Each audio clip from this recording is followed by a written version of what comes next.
iliyounganishwa pamoja, ikaleta alama ya kimahesabu ambayo ni kuzidisha.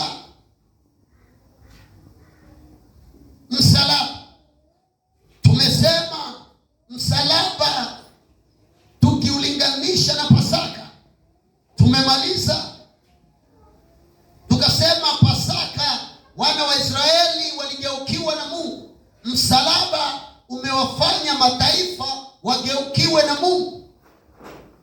Msalaba uliwafanya wana wa Israeli watwae mwana kondoo. Pasaka iliwafanya wana wa Israeli watwae mwana kondoo.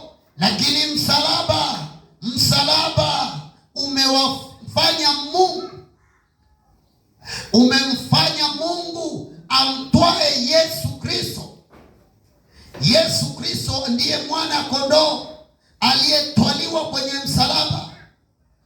Wakati wana wa Israeli wamechukua damu, msalaba unasema damu ya Yesu imetupatanisha. Haleluya! Imetutakasa.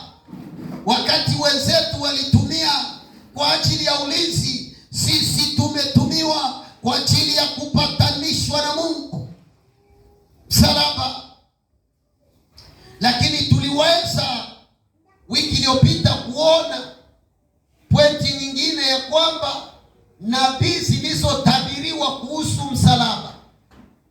Mungu hafanyi jambo bila kuwajulisha watu wake. Hivi ndivyo Mungu ameujulisha ulimwengu.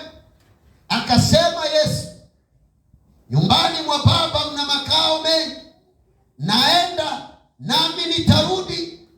Ulimwengu bado umekaa kimya. Ulimwengu umejisahau. Wanadamu wanaendelea na mambo yao, wamesahau ahadi. Na ndivyo vivyo kipindi cha msalaba.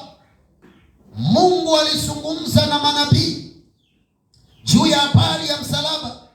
Mungu alizungumza kwa kuimba zaburi juu ya habari ya msalaba.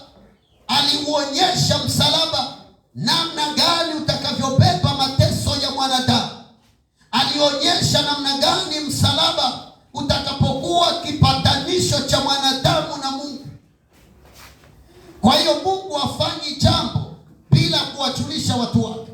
Kwa hiyo msalaba haukutokea kwa sababu Warumi walikuwa ni kusudi la kuwaweka watu msalabani. Ilikuwa ni maandalio, ulikuwa ni mpango wa Mungu. Ameukusudia miaka kabla ya miaka. Hata Warumi hawakuwa wa kwanza kuweka watu msalabani.